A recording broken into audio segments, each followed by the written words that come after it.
네, 안녕하세요.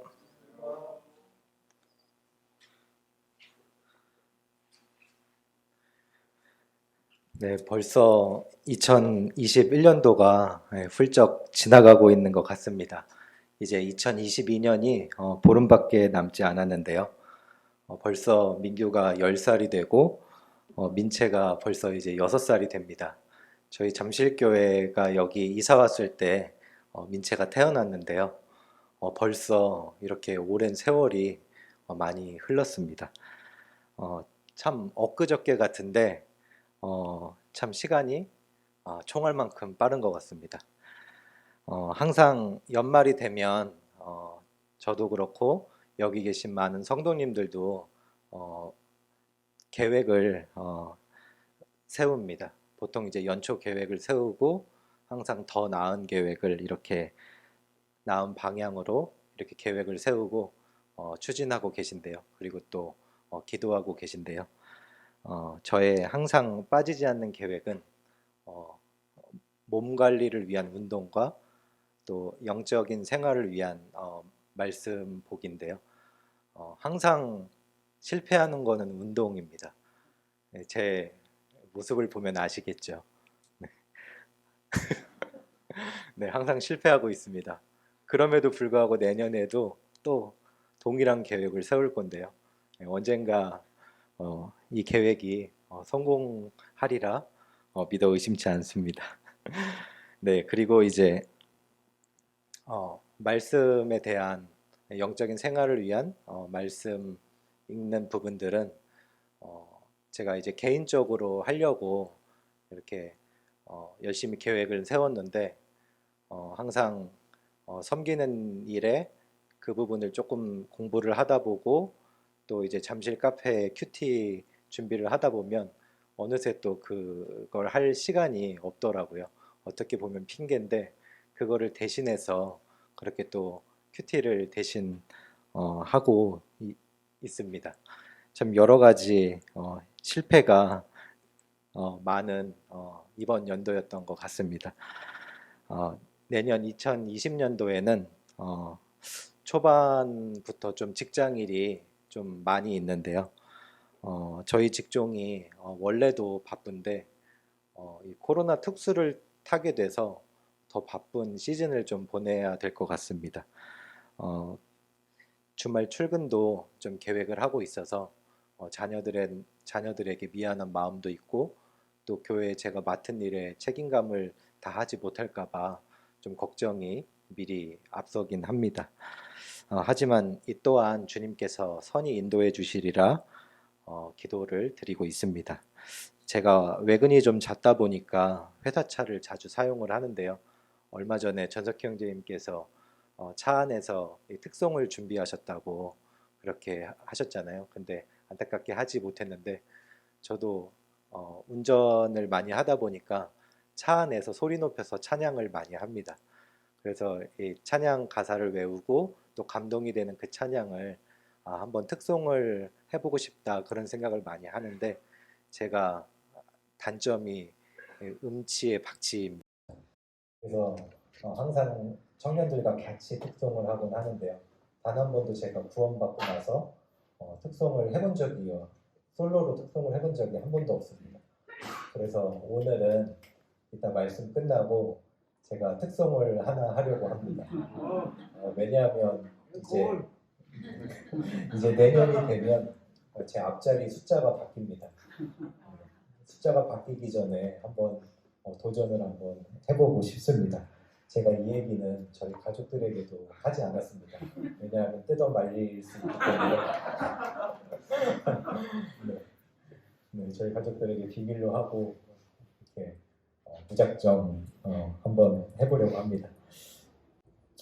제 차가 예전에 몰던 회사 차가 반납 연도가 다 되어가지고요. 이제 반납을 하고 새로운 차량을 받아서 그 차를 사용을 하고 있는데요. 그 전에 차가 한 4년 정도 되다 보니까 이제 배터리를 바꿔야겠다라고 그렇게 생각을 하고 바로 배터리를 교환을 했는데요. 참 그런 생각이 들더라고요.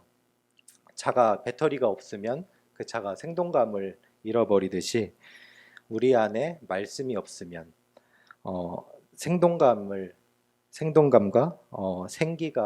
생기와 평안이 없어지는 것 같습니다. 다시 말씀이 우리 안에 채우게 되면 다시 생기와 그 평안이 곁드는 것 같습니다. 항상 하나님께서는 우리와 동행하시기를 원하시지만 우리는 하나님과 동떨어진 삶을 살 때가 많이 있는 것 같습니다. 2020년, 22년 새해가 밝아오는데요. 더 나은 계획을 세우시고 배터리를 새롭게 충전하시는 성도님들이 되시기를 기도합니다. 우리는 믿음으로 말미암아 사는 성도이고 또 세상에는 그리스도인이라고 불리고 있습니다. 구원받은 우리의 삶이 하나님께서는 기뻐하시는 삶이 될 수 있고 또 그렇지 않은 삶이 될 수도 있습니다. 하나님께서 우리를 구원하신 목적에 맞게 반응하며 살아가는 삶이 하나님께서는 기뻐하시는 삶인 것을 우리는 모두 잘 알고 있습니다. 오늘은 하나님께서 구원하신 목적에 반응하며 살았던 인물에 대해서 한번 교제를 해보려고 합니다. 그리고 또 여기 계신 성도님들, 또 방송을 보고 계신 성도님들이 2022년도에는 어떤 방향으로 나아갈지에 대해서 깊이 생각해 보시는 그런 시간이 되기를 기도합니다. 오늘의 주인공은 성도님들 너무나도 잘 알고 계시는 바울입니다. 한번 말씀을 찾아보시겠습니다. 사도행전 22장 6절에서 11절입니다. 사도행전 22장 6절에서 11절입니다. 네, 찾으셨으면 제가 대표해서 읽도록 하겠습니다. 가는데 다메섹에 가까웠을 때 오정쯤 되어 호련히 하늘로서 큰 빛이 나를 둘러 비치매 내가 땅에 엎드려져 들으니 소리 있어 가로되 사울아 사울아 내가 왜 나를 핍박하느냐 하시거늘 내가 대답하되 주여 니시나이까 하니 가라사대 나는 내가 핍박하는 나사렛 예수라 하시더라. 나와 함께 있는 사람들이 빛은 보면서도 나더러 말하시는 이의 소리는 듣지 못하더라. 내가 가로되 주여 무엇을 하리이까 주께서 가라사대 일어나 다메섹으로 들어가라. 정한 바 너의 모든 행할 것을 거기서 누가 이르리라 하시거늘 나는 그 빛의 광채를 인하여 볼 수 없게 되었으므로 나와 함께 있는 사람들의 손에 끌려 다메섹에 들어갔노라. 네, 잠깐 바울에 대해서 소개를 하도록 하겠습니다. 바울이 변화되기 전 이름은 사울입니다. 사울의 이름의 뜻은 희망입니다. 바울은 길리기아 다소에서 태어난 디아스포라 유대인입니다. 어려서부터 예루살렘에서 자랐고 또한 그 당시 유대인 최고 율법 선생인 가말리아 문화에서 율법의 엄한 교훈을 받고 자랐기에 그는 정통 율법주의자였고요. 그리고 하나님과 율법에 대해서는 자부심을 갖고 열심을 가졌던 그였습니다.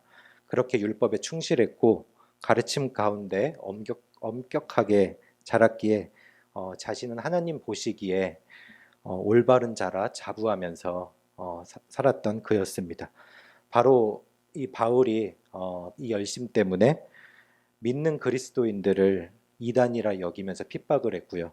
그리고 스데반을 죽이는데 적극적으로 또 가담을 했고 예수님을 믿는 사람들을 결박하여 내어주고 그들이 죽음까지 몰아넣었던 그런 자였습니다.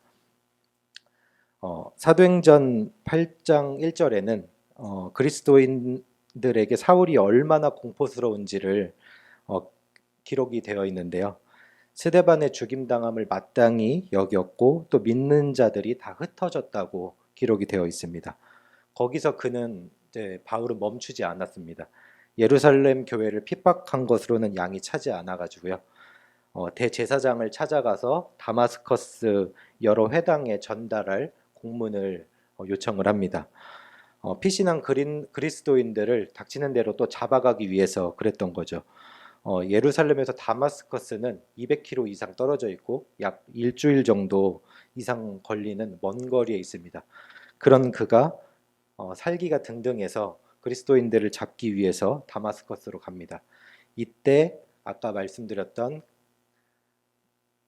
예수님을 만나는 그 장면이 이제 여기서 이 사건이 벌어집니다.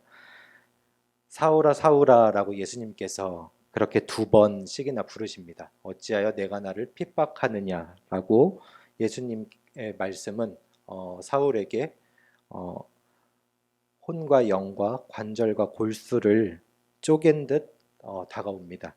그때 사울은 예수님을 본 적도 없고 또 핍박한 적도 없습니다. 그럼에도 불구하고 예수님께서는 그에게 나를 핍박하느냐라고 말씀을 하십니다. 교회는 그리스도의 몸이라 알고 계시듯이 머리 대신 주님의 몸된 지체가 성도인 것을 모두 잘 알고 계십니다. 따라서 성도를 핍박하는 것은 곧 교회를 핍박하는 것, 주님을 핍박하는 것이 되며 또 주님께서는 저희 성도를 거룩함을 입은 형제라고 말씀하시고 또 부끄러워하지 않으신다고 그렇게 말씀을 하십니다. 참 주님을 형제와 동일시 하시듯이 그렇게 말씀을 하십니다. 이 얼마나 참 큰 은혜이고 아름다운 사랑인지 우리에게 참 위로로 다가오는 것 같습니다. 그때 바울이 대답을 합니다. 주여 누구십니까? 라고 대답을 합니다. 바울이 그 말씀을 듣는 순간에 하나님의 임재를 경험을 합니다. 주님의 위대하심 앞에 주여라고 이렇게 대답을 합니다. 그 대답을 통해서 바울이 바로 땅에 엎드러져서 굴복되는 것을 볼 수 있습니다. 바울이 바짝 엎드러져 종의 위치로 그렇게 무릎을 꿇을 수밖에 없었습니다. 그때 주님이 말씀하시는 게 나는 내가 핍박하는 나사렛 예수라고 말씀하십니다. 자기가 그토록 미워하고 핍박했던 분이 메시아라니 그런 생각이 들었을 겁니다. 순간적으로 망치를 머리로 땡 하고 맞은 그런 기분이었을 겁니다. 엄청난 충격으로 그에게는 다가왔을 겁니다. 그가 하나님을 위해서 교회를 핍박하고 그리스도인들을 핍박했던 그 대상이 바로 자기가 핍박했던 그가 바로 예수님이셨던 겁니다. 그가 이제 메시아임을 깨닫고 바울이 재차 질문을 합니다. 주여 무엇을 하리이까? 이 질문은 그동안 그가 잘못된 열심으로 살았던 그의 회개이자 곧 다시 방향을 틀어 살 것을 함축하는 질문입니다. 주님께서 바울에게 이러한 말씀을 하십니다. 너는 일어나 다마스커스로 들어가라 라고 말씀을 하십니다. 내가 해야 할 모든 일을 알려줄 사람이 있을 거라고 그렇게 말씀을 합니다. 성도님들 잘 알고 계시는 주님이 예비하신 아나니아를 만나게 됩니다. 바울의 삶이 180도 완전히 바뀌게 됩니다. 율법에 능통하여 잘못된 삶을 살았던 그런 바울이 이제는 복음을 위해 사는 그런 열심으로 변화되게 되는 그런 삶이 펼쳐집니다. 오늘 드리고 싶은 말씀이 여기서 두 가지가 있습니다. 첫 번째는 주여 누구시나이까 하는 그 질문입니다. 이 질문을 혹시 성도님들 해보신 적 있으십니까? 아마 해보신 성도님들 계실 거고 아마 못 해보신 성도님들도 계실 거라고 생각을 합니다. 한번 다 같이 한번 크게 질문 한번 해볼까요? 네, 시작. 네, 혹시 어떤 느낌으로 와닿으십니까? 어, 아마 주종의 관계가 바로 서는 느낌을 받으실 겁니다. 내가 누구이고 주님이 누구신지 바로 알 수 있는 그런 질문입니다. 아마 성도님들 각자가 이 질문 앞에서 어떠한 느낌으로 와닿는지는 아마 다를 건데요. 이것은 방금 제가 드린 이 말씀과는 아마 동일할 거라고 생각을 합니다. 첫 번째로 이 질문 가운데에는 거룩하신 하나님 앞에 내가 얼마나 초라하고 보잘것없는 존재인지 그런 부분이 함축이 되어 있습니다. 그리고 두 번째로 이 질문 가운데에는 주님을 주로 인정한다는 고백도 포함이 되어 있습니다. 그리고 세 번째는 이 질문 가운데에는 하나님을 경외한다는 고백도 포함이 되어 있습니다. 그리고 네 번째는 나와 함께 동행하시는 주님을 느낄 수 있습니다. 그리고 다섯 번째는 나를 통해 일하시는 주님을 느낄 수 있습니다. 주여 누구시나이까? 이 단 한마디의 질문에 모든 것이 포함이 되어 있습니다. 각자 성도님들 또한 이 질문에 포함된 나에게 다가오는, 나에게 와닿는 그런 부분들을 깊이 한번 생각해 보시면 좋을 것 같습니다. 제가 간혹 잘못 살아가고 있다고 생각이 들 때 이 질문을 주님께 던집니다. 그럼으로써 바로 주종의 관계가 좀 바로 서는 그런 느낌을 종종 받고는 합니다. 주님을 알고 있고 또 믿고 있지만 간혹 세상 삶을 살아갈 때 간혹 주님이 옆에 계시다는 것을 까맣게 잊고 지낼 때가 많습니다. 어, 엠마오로 가는 두 제자와 마찬가지죠. 그 제자들이 주님께서 주님인 줄 모르고 동행했다가 주님께서 자신에 대해 말씀을 풀었을 때 어, 그들의 눈이 이제 밝혀지는 것처럼 말입니다. 두 번째 질문은 주여 무엇을 하리이까? 라는 질문입니다. 이것도 동일하게 아까와 같이 어, 다 같이 한번 질문 한번 해보실까요? 네, 시작. 네, 이 질문은 제가 이해하기 쉽도록 조금 한번 변경을 해보았습니다. 어, 주님, 지금까지 저는 헛된 삶을 살았습니다. 헌데 돌이키기를 원하는데 이런 죄인 중에 괴수인 제가 주님을 위해 살아도 되겠습니까? 주님께서 하시는 말씀이 어떠한 말씀이라도 순종하겠습니다. 죽으라고 하시면 기꺼이 죽겠습니다. 라는 대답과 동일하다고 저는 생각을 합니다. 거룩하신 절대자 앞에서 바짝 엎드러져서 잘못된 그의 삶을 돌이키기를 원하는 그의 고백과 함께 앞으로 지금까지 잘못된 그의 열심이 주님을 위해 살 것을 고백하는 그런 대답입니다. 이미 그는 주님과 함께 살기로 결심을 했을지도 모릅니다. 그리고 절대자 앞에 무엇을 구하는 게 아니고 어떤 말씀을 주시든지 모두 순종하겠다는 그런 의미가 담겨 있는 질문이라고 보입니다.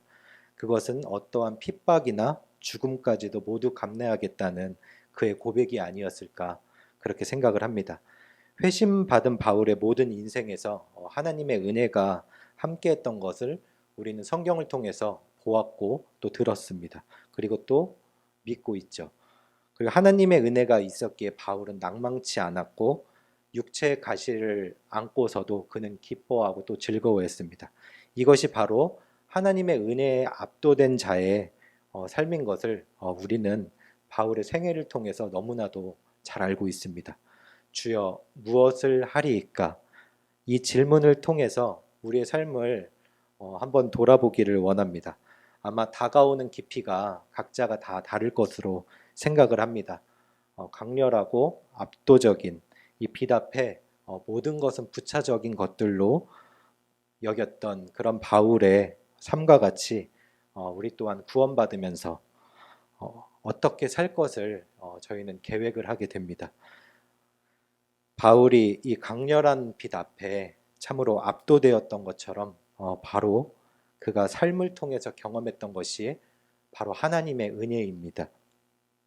우리 또한 은혜를 경험했습니다. 그리고 그 은혜에 압도된 삶을 살고 있습니다. 이제 우리는 무엇을 위해 살아야 하며 무엇을 위해 나아가야 할지 그 해답을 이미 또 알고 있습니다. 하지만 우리는 놀라운 하나님의 그 불강력적인 이 은혜에 압도되었음에도 불구하고 쉽게 하나님의 뜻대로 살기가 어려운 환경에 많이 있음을 또 생각을 하게 됩니다. 어쩌면 우리는 이 질문을 하기 전에 우리가 무엇을 해야 하는지도 이미 알고 있을지도 모릅니다. 하지만 답을 알면서도 쉽게 행하기를 또 꺼려하고 있는지도 모르겠습니다.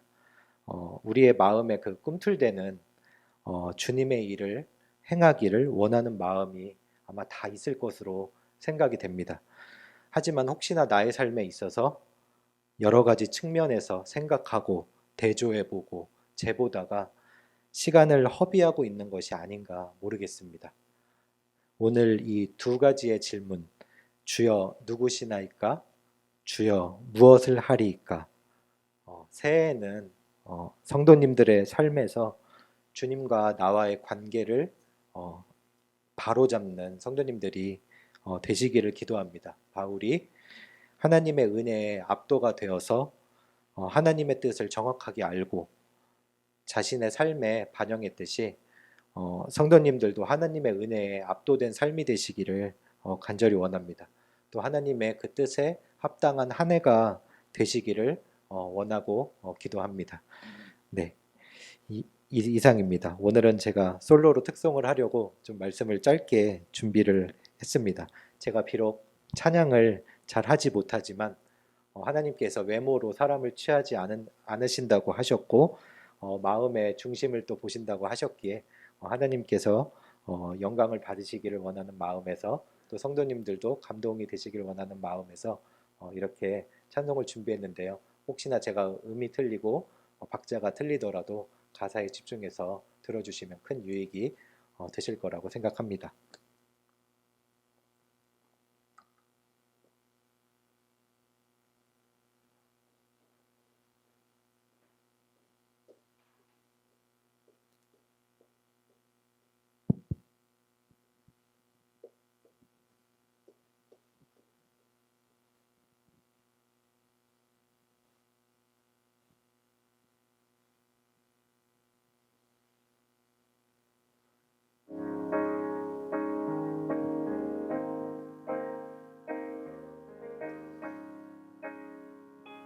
어둠 속 헤매이던 내 영혼 갈 길 몰라 방황할 때에 주의 십자가 영광의 그 빛이 나를 향해 비추어 주셨네.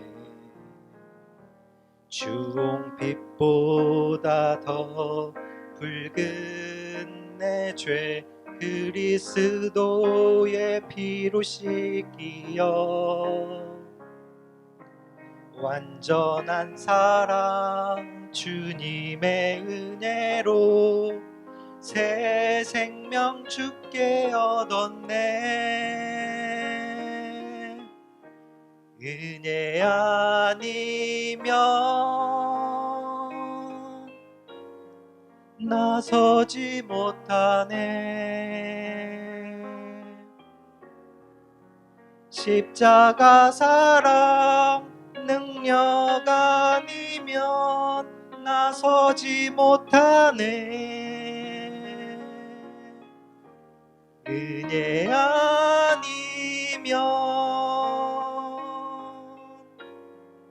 나서지 못하네. 놀라운 사랑 은혜 아니면 나서지 못하네. 나의 노력과 의지가 아닌 오직 주님의 그 뜻 안에서 의로운 자라 내게 말씀하셨네. 완전하신 그 은혜로 은혜 아니면 나서지 못하네. 십자가 사랑 능력 아니면 나서지 못하네. 은혜 아니면 나서지 못하네. 완전한 사랑 그 은혜 아니면 나서지 못하네. 이제 나 사는 것 아니요. 오직 예수 내 안에 살아계시니 나의 능력 아닌 주의 능력으로 이제 주와 함께 살리라. 오직 은혜로 나 살아가리라. 십자가 사랑 주의 능력으로 나는 서리라. 주의 은혜로 나 살아가리라. 십자가 사랑 그 능력으로 나 살리라. 주 은혜로 나 살리라.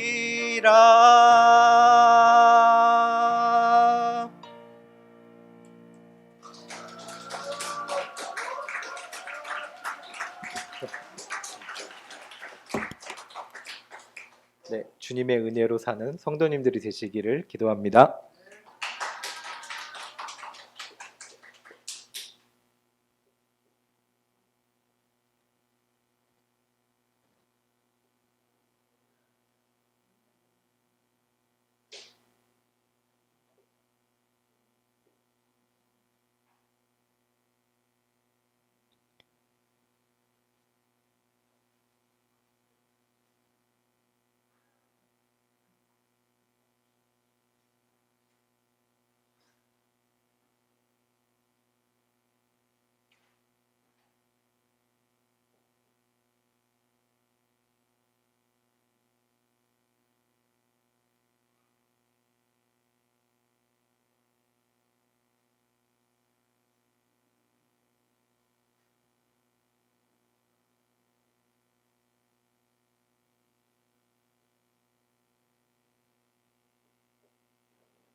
안녕하세요.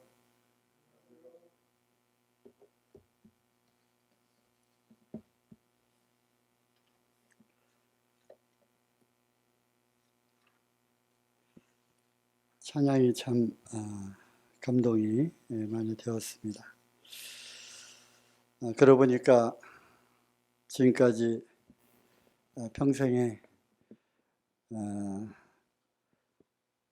단 한 번도 솔로로 특송을 한 적이 한 번도 없구나 생각을 하니까 오늘 우리 철경자님이 보여주신 그 믿음과 그 담대함, 그리고 아버지 앞에서 재롱을 부리는 아이처럼 주님 앞에 드려지는 이 고백을 노래에 담아서 드리는 것이 이왕이면 음도 박자도 잘 맞으면 좋겠지만 그보다 더 중요한 것은 가사 속에 담겨 있는 큰 고백과 또 마음의 진정성이 아닌가 생각을 합니다.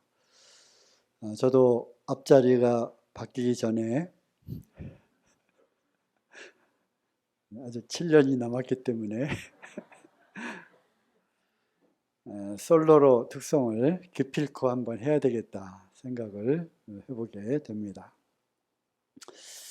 그러면서 부모의 그 눈에는 우리가 제가 아기들 이렇게 자라면서 키우면서 우리 하성이 하은이 그 어린아이 주일학교 찬양과 율동을 이렇게 보여주면 또 막 이렇게 따라서 하려고 그러고 또 뜻도 모르는 가사를 또 이렇게 흥얼거리는 모습을 보게 될 때 주님이 참 어린아이의 찬양을 기뻐 받으신다고 하는 그런 말씀처럼 우리가 잘해서가 아니라 그냥 이렇게 흥얼흥얼거리는 음과 우스꽝스러운 그러한 몸동작 속에서도 부모의 또 할아버지 할머니의 그 눈에는 정말 잘한다, 정말 잘한다.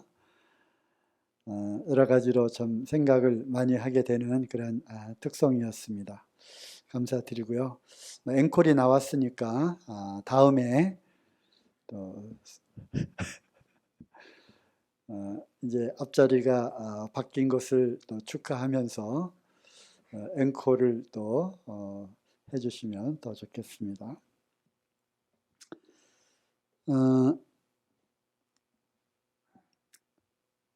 한 해를 마치는 그러한 과정 속에서 우리가 12월이 되면 또 연말이 갈수록 가장 많이 사용하는 단어가 다사다난했던 뭐 이러한 단어를 많이 사용합니다. 정말 일들도 참 많았고요.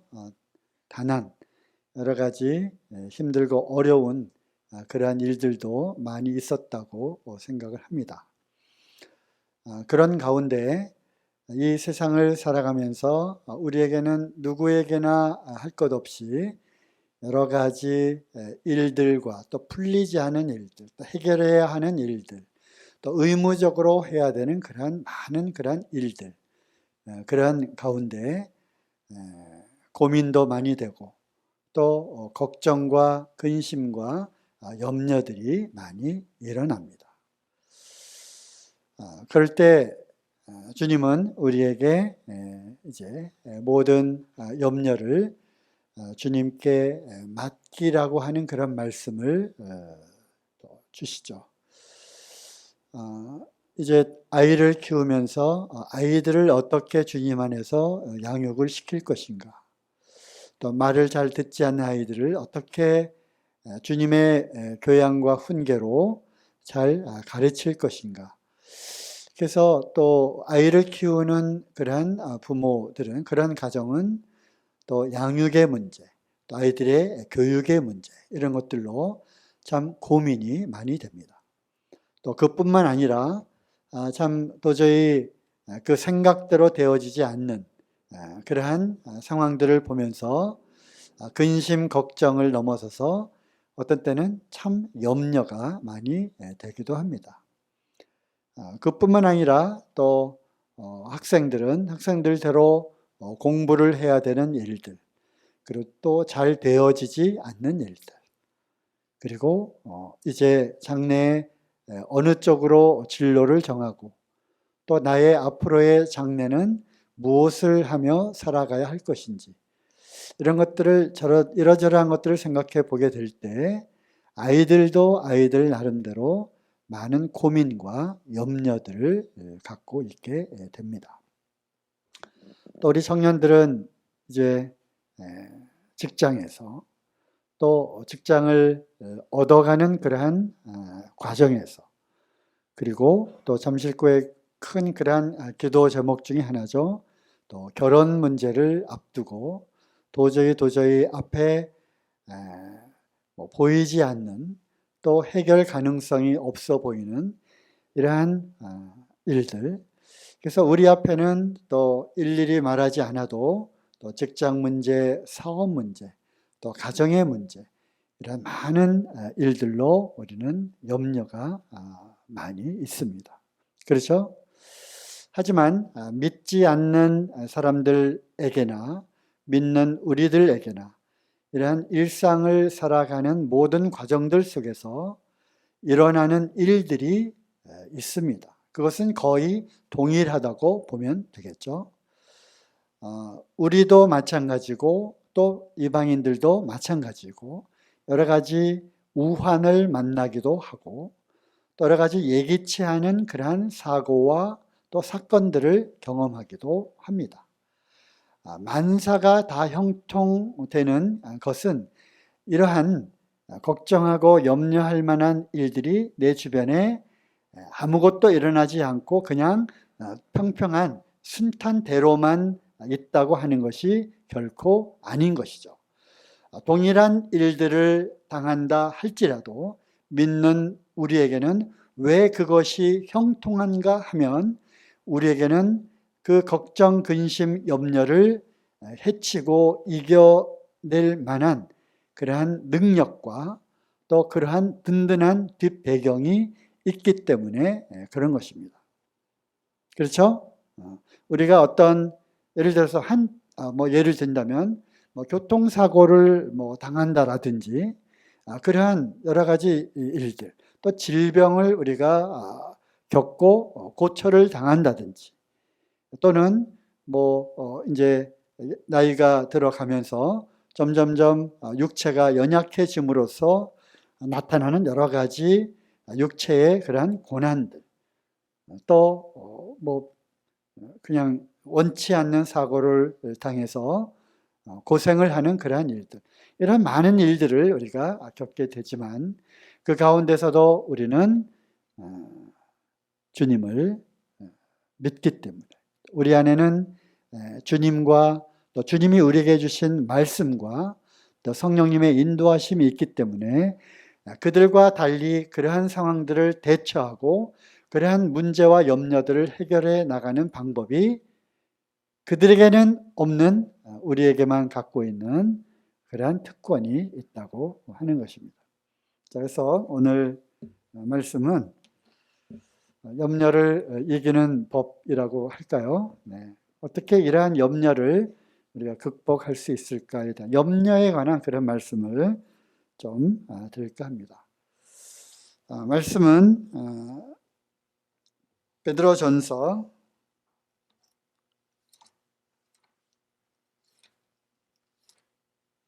5장 7절 말씀이죠. 오늘 주제 말씀입니다.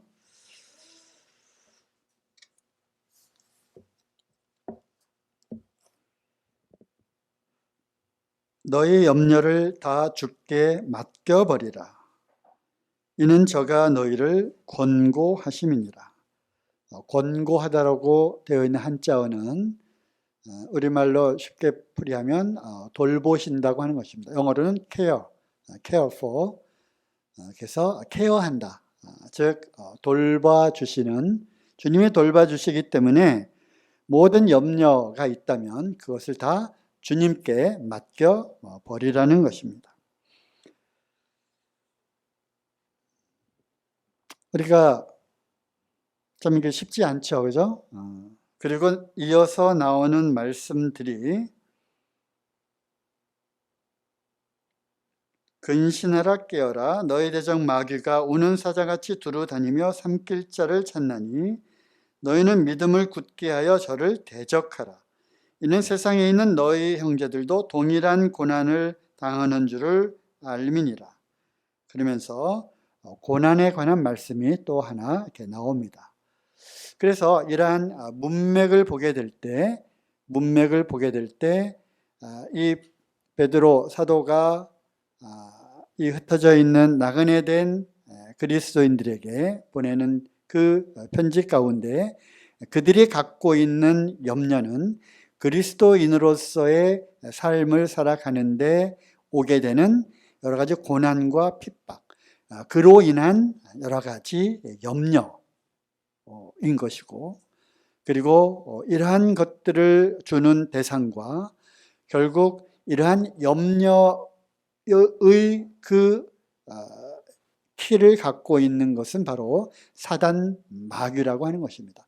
사단 마귀로 인해서 여러 가지 다양한 일들을 우리가 겪게 되는데 그 중에 하나가 고난과 핍박, 그로 인한 염려라고 하는 것이죠. 물론 우리는 이러한 말씀을 통해서 염려의 원인이 되는 것이 여러 가지 원인들이 있기 때문에 거기에도 동일하게 적용을 할 수가 있다는 것입니다. 즉, 사단이 노리는 것은 고난과 핍박 그 자체가 아니라 그걸 통해서 그리스도인들 속에 염려를 집어넣는 그것이 바로 사단 마귀가 노리는 것이라는 것입니다. 무슨 얘기인지 아시겠죠? 우리 주님은 우리에게 원하는 것은 뭐죠? 기쁨과 즐거움입니다. 평강입니다. 기쁨과 평강은 주님으로부터 오는 것이고 모든 염려는 사단으로부터 오는 것입니다. 다시 말씀드리면 여러 가지 고난과 또 슬픔과 힘든 일들이 우리에게도 동일하게 닥치게 됩니다. 물론 여기서는 복음을 전함으로써 또는 그리스도인으로서 경건한 삶을 살아갈 때 오는 그러한 고난과 핍박이지만 말이죠. 하지만 그들은 그 염려를 갖고 삽니다. 사단이 노리는 것은 바로 그러한 염려, 즉 두려움과 공포와 또 앞이 보이지 않는 그러한 캄캄함 속에서 그 영혼이 이제 좀 먹어 들어가는, 영혼이 피폐해져 가는 그것을 노리는 것이 바로 사단이 그러한 상황에서 집어넣어주는 염려라고 하는 것이죠. 그래서 그것을 주는 사단을 대적하라는 것입니다. 로마서 14장에도 그 하나님의 나라는 먹고 마시는 것이 아니라 그 성령 안에서 의와 평강과 희락이라고 말씀하셨어요. 그래서 이 하나님 나라, 즉 그리스도인의 이 마음 속에서 이루어지는 하나님의 세계, 하나님의 왕국, 하나님 나라의 하나님 나라의 그 삶은, 즉 우리의 마음을 주장하는 것은 바로 기쁨과 의와 평강, 희락인 것입니다. 그래서 이러한 마귀로부터 오는 염려를 내어 쫓고 대적하고 다시금 주님이 주시는 그러한 평강과 희락과 기쁨을 우리는 빼앗기지 말아야 할 뿐만 아니라 또 이것을 우리가 유지해 나가야 한다고 하는 것이죠. 참 쉽지 않죠, 그죠? 참 쉬운 일은 아닙니다. 자, 또 염려에 관한 그런 말씀들이 또 몇 군데 나오는데 한번 찾아서 우리가 어떻게 염려에 대한 부분들을 또 주님께 어떻게 염려가 주는 어떤 부작용이라고 할까요? 염려로 인해서 나타나는 그런 현상들을 한 번 더 찾아보도록 하겠습니다. 마태복음 6장 25절에도 우리가 잘 알고 있는 그러한 이제 말씀이죠.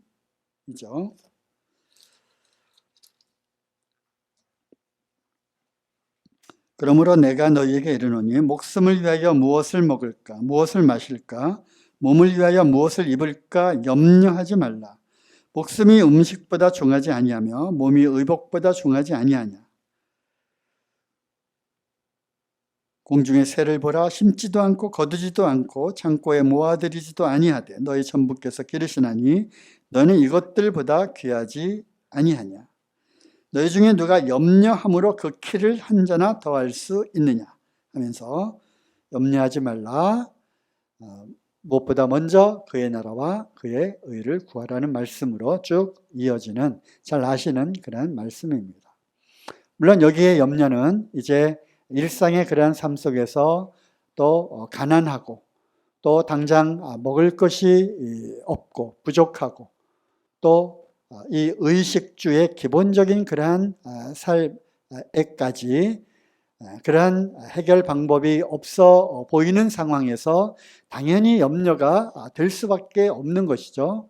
그럼에도 불구하고 하늘의 아버지께서 자녀들의 모든 필요한 것들을 알고 계시기 때문에 공중의 새를 먹이고 이렇게 기르시는 것처럼 하늘의 아버지께서 우리에게 필요한 것들을 공급하실 거라고 하는 그런 말씀을 주님이 친히 하신 것이죠. 포인트는 그거죠. 27절에 염려한다고 해서 키를 한 자나 더 자라게 할 수 있느냐? 이 말은 염려한다고 해서 그 문제가 해결될 수 있느냐? 없다는 것입니다. 내일 또 나에게 일어난 불가항력적인, 그죠? 도저히 길이 보이지 않는 그런 상황이잖아요. 이 염려가 되는 거는 우리가 고민, 근심, 걱정 이것보다도 더 훨씬 큰 단어가 염려잖아요. 염려의 그러한 사전적인 뜻은 불안스러운 두려움이라고 하는 거예요. 염려는 불안스러운 두려움. 그러니까 불안한 거죠. 두려움이 있는 것입니다. 그리고 이것을 이제 마음속에 잡고 그 염려 속에 푹 빠지게 되면 이제 공포와 함께 그 안에서 사단이 이제 내 마음을 갖고 제어하기 시작을 하는 것이죠. 그러면 이제 나도 모르는 그런 여러 가지 현상들이 발생을 하는 것입니다. 정신적으로도 그렇고요. 그 다음에 행동적으로도 그렇고. 그렇기 때문에 이 염려는 불안스러운 두려움이라고 하는 이 단어의 뜻은 곰곰이 생각해 보면 이거는 영적인 단어라고 하는 거예요. 불안스러운 두려움, 공포. 이것은 사단으로부터 오는 것입니다. 그렇기 때문에 성경은 염려라고 하는 이러한 단어를 영적인 것으로 이제 해석을 하고 적용을 함으로써 염려에 반대되는 것은 바로 이 영적인 싸움을 통해서 염려를 물리치라고 하는 것입니다. 참 불가항력적인 어떻게 도저히 할 수 없는 그런 상황들이 참 우리의 삶을 통해서 많이 나타납니다. 그렇지 않습니까? 그리고 앞으로도 그런 일들이 일어날 수 있는 거예요. 이건 어떻게 할 수가 없는 거예요. 그 동일한 비유가 내가 막 염려하고 걱정한다고 해서 그 키가 한 30cm 이렇게 자라게 할 수 있습니까? 없는 것이죠. 그래서 그러한 상황 속에서 모든 염려를 주님께 맡겨 버리라는 것입니다. 어떻게 이것이 가능할까? 답은 답이 뻔하다 그러면 답정너라고 그러네. 답은 뻔히 나와 있는 것입니다. 네, 다시 한번 말씀을 통해서 한번 확인해 보고 실제로 우리 삶 속에 적용을 해 보도록 하겠습니다. 빌립보서 4장 6절. 가장 기뻐하라 내가 다시 말하는 기뻐하라라고 말씀이 기록되어 있는 이 빌립보서에 바로 이 말씀이 있습니다. 빌립보서 4장 6절.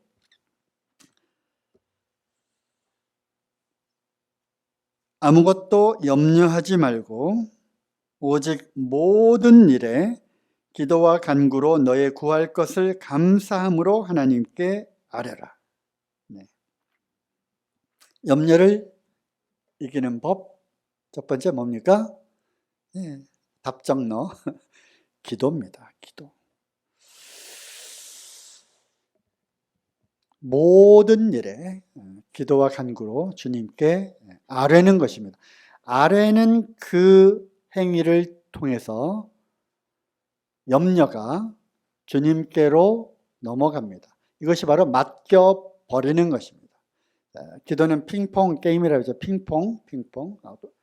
내 영역으로 네트를 넘어온 공을 탕 쳐서 그 네트 너머에 그것으로 보내는 것이죠. 그래서 맡겨버리라고 하는 것은 바로 공을 넘겨버리는, 기도로서 이같이 넘겨버리는 거예요. 그러면 이제 내 편에서 해야 되는 일은 다 끝난 거예요. 그렇죠? 염려한다고 키를 한 잔나 잘할 수 없는 그런 상황 속에서 기도로 주님께 보내는 거예요. 그러면 모든 지각에 뛰어나신 그 하나님께서 그것을 해결해 주신답니까? 물론 해결의 영역은 주님의 손에 달려 있는 것이고요. 그렇게 되면 모든 지각에 뛰어나신 하나님께서 그리스도 안에서 우리의 마음과 생각을 지키시리라. 그래서 염려의 그 마음을 주님께서 없애주시고 오히려 우리의 마음과 생각을 다시 그 위에 4절에 나와 있는 기쁨으로 다시 지켜주신다고 하는 것입니다. 이것이 하나님의 약속의 말씀이에요. 이렇게 우리가 물론 염려가 될 때 기도를 하죠. 그죠? 하게 되었을 때 나타나는 그 결과는 우리의 마음과 생각이 지켜진다고 하는 것입니다. 그리고 그 염려는, 그 짐은 주님께로 넘어간 것이죠. 그래서 우리가 이제 기도와 간구를 다시 한번 생각을 좀 해봐야 될 것 같아요. 기도는 앞에 이제 그 라임이라고 그러나요? 라임. 기도는 기대입니다. 기도는 기대다. 기도는 기대인데 주님께서 기대하시는 거예요. 처음 들어보시나요? 기도는 주님이 기대하신다. 왜냐하면 기도라고 하는 것은 주님과 함께 그 길을 열어가는 것입니다. 우리가 주님께서 이 어떠한 상황들 가운데에서 우리의 기도를 기다리시는 거예요. 그리고 우리가 어떤 기도를 할 것인지를 기대하고 계세요. 그러면 우리의 기도가 들려지게 되었을 때 주님은 그 기도에 대해서 응답하심으로 이제 내가 이것을 이래야 되겠구나. 그리고 그 길을 열어주시는 거예요. 그래서 기도는 주님과 함께 불가능해 보이는 그러한 일들을 열어가는 과정인 것입니다. 그래서 나와 주님이 같이 공동으로 합작품을 만들어내는 과정인 거예요. 이거는 아주 기도에 대한 중요한 포인트입니다. 주님이 우리 아이들 키우는 거랑 똑같아요. 애들 이렇게 자라는 걸 보면서 누군가 전에 그랬어요. 이제 참 젊었을 때는 애들 낳고 일하고 막 사회생활과 또 여러 가지 생활에 교회 생활과 바빠가지고 아이들 정말 크는 거를 돌볼 기회가 없었지만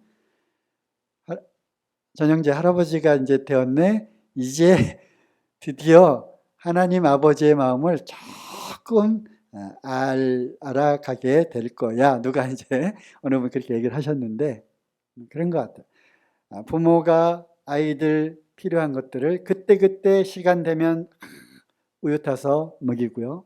또 시간 되면 뭐를 또 해서 또 갈아주고 필요한 것들을 공급합니다. 그렇죠? 하지만 다급한 상황에서 아기가 네 하고 말은 못하는 아이지만 보채요. 그렇죠? 그러면 뭔가 요구사항이 있다고 하는 거죠. 그럼 뭐지? 아직 시간이 안 됐는데 배고픈가? 쉬를 싸서 이제 불편하니까 기저귀 갈아달라고 하는 건가? 아니면 또 이 손맛을 또 알아가지고 안아달라고 떼쓰는 건가? 아니면 혼자 이렇게 있으니까 불안해서 우는 건가? 그래서 이 울 때 황급히 또 애기 누워있는 데 가서 살펴보고 필요한 것을 공급해 줍니다. 채워줍니다. 그래서 기도는 하나님께서 우리에게 마땅히 필요한 것들을 공급해 주시지만 특히 이러한 염려가 생기는 이러한 다급한 그러한 상황 가운데서 우리가 응애할 때 주님께서 바로 그 문제를 해결해 주시고자 개입하는 것입니다. 그래서 또 필요한 것들을 열어가는 과정인 것이죠. 주님이 기대하시는 거예요. 무슨 기도가 올라올까? 쟤는 나에게 무엇을 기대하고 저런 기도를 하고 있을까? 그리고 그것에 대한 응답을 우리가 또 기대하는 것입니다. 내가 기도했잖아요. 그러면 주님이 이제 이것을 막혔던 이것을 또 내가 불가능해 보였던 이것을 어떻게 해결해 나가시고 길을 뚫어 주실까? 우리는 또 다시 기대하는 것입니다. 주님도 기대하시고요. 우리도 기대하는 것입니다. 그래서 기도는 기대하는 것이다. 또 기대에 다른 뜻이 있죠. 기대는 것입니다. 썰렁한가요? 그 다음에 우리의 이 기도가 얼마나 참 때로는 형식적이고 때로는 이 간절함이 참 부족한 것 같아요. 그냥 오늘도 기도했다라든지 아니면 이렇게 가볍게 이렇게 하는 것 같아요. 하지만 주님은 간절히 매달리기를 원하시는 거예요. 내 입을 크게 벌리라 이렇게 말씀하셨잖아요. 입을 크게 벌리는 겁니다. 더 크게 울면 울수록 더 황급하게 막 와가지고 뭔 일이 일어났어 하고서 막 부모가 또 할아버지 할머니가 막 뛰어오잖아요. 이거 큰일 났다. 왜 저러지? 입을 크게 벌리는 것입니다. 너는 내게 부르짖으라. 그리하면 크고 비밀한 것을 너에게 보일 것이다. 그래서 부르짖는 것입니다. 우리는 참 부르짖는 기도에 좀 약한 것 같아요. 특히 이제 모임 우리 형제 자매님들은 그냥 점잖은 기도, 그죠? 점잖은 기도를 이렇게 좋아하시는 것 같아요. 하지만 우리는 때로는 정말 큰 소리로 부르짖고 통곡하듯이 메어 달리는 그 야곱이 이것을 나에게 축복을 해주시지 않으면 절대로 결탄코 내가 이것을 놓을 수 없습니다라고 하나님의 사자와 끝까지 붙잡고 씨름을 해서 그 축복을 얻어냈잖아요. 비록 환도뼈가 골절이 되었지만. 그래서 기도는 간절한 것이어야 한다는 것이죠. 그리고 누군가 또 이렇게 얘기하더라고. 기도는 노동이다. 노동. 그렇습니다. 우리는 참 노동하기를 싫어해요. 그렇죠. 힘든 거를 싫어합니다. 게으르다고 하는 것입니다. 기도는 노동이다. 힘쓰고 애쓰는 것입니다. 힘쓰고 애쓰는 거예요. 우리 주님께서 겟세마네 동산에서 얼마나 힘써 기도하셨는지 우리가 잘 알고 있잖아요. 그래서 우리의 기도는 그래야 한다고 생각을 합니다. 그렇지 않나요? 그래서 노동은 주님의 그 섭리가 주님의 룰은 뿌린 대로 거두는 것입니다. 그렇죠? 뿌린 대로 거두는 것이 하나님의 법칙입니다.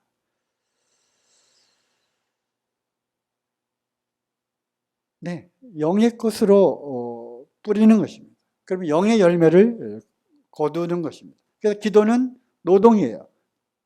노동입니다. 열심히 뿌리고 일하고 하는 것처럼 그래야 또 우리가 수확을 얻고 열매를 얻잖아요. 농부처럼. 그것처럼 기도도 참 애써 힘쓰고 부지런히 그리고 간절하게 또 기대하면서 또 주님의 우리의 기도를 또 기다리고 계시잖아요. 그렇게 기도를 하는 것입니다. 그래서 어쨌든 빌립보서 4장 6절 말씀처럼 모든 염려를 주님께 맡기고요. 기도와 간구로 이렇게 나아가야 할 것입니다. 그리고 오늘 본문 말씀 베드로전서 5장 7절 다시 가보겠습니다.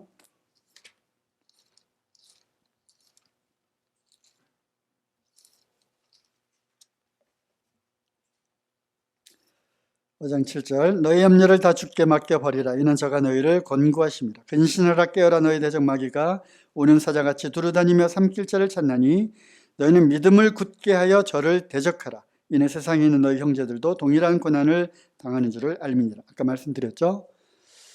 이 염려가 일어나는 그러한 상황 가운데에서 마귀를 대적하고 또 거기에서 우리가 이러한 상황들을 극복하고 이겨낼 수 있는 힘은 9절에 믿음을 굳게 하는 것입니다.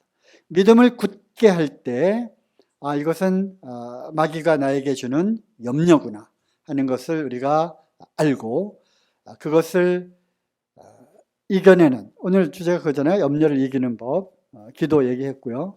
그 다음에 두 번째는 믿음입니다. 믿음을 굳게 하는 것이 마귀가 주는 이러한 염려로부터 우리가 이길 수 있는 힘이 되는 것입니다. 이 믿음이 뭐예요? 주님께서 능히 이것을 해 주실 것이다.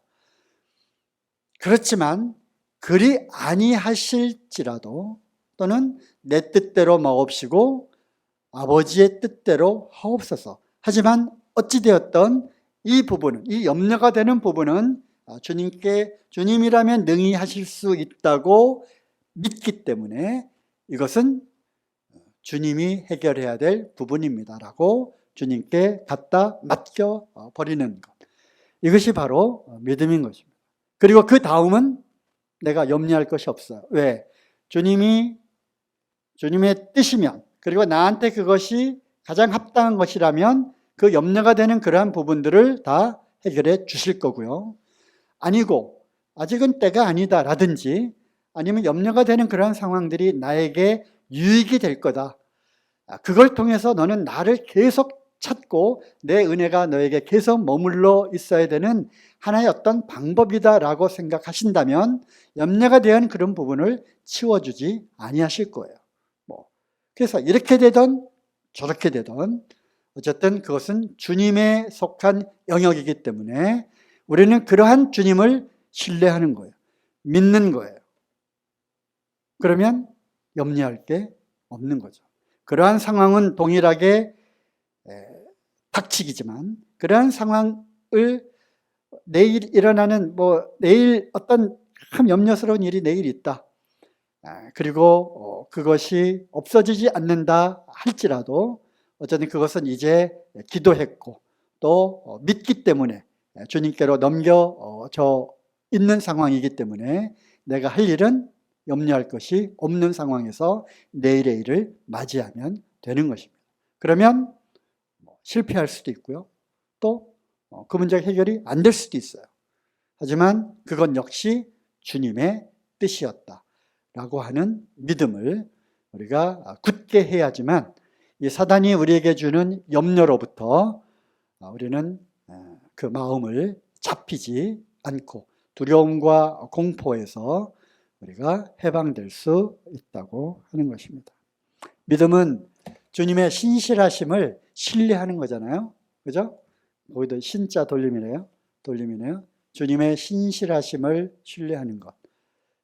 이것이 바로 믿음인 것입니다.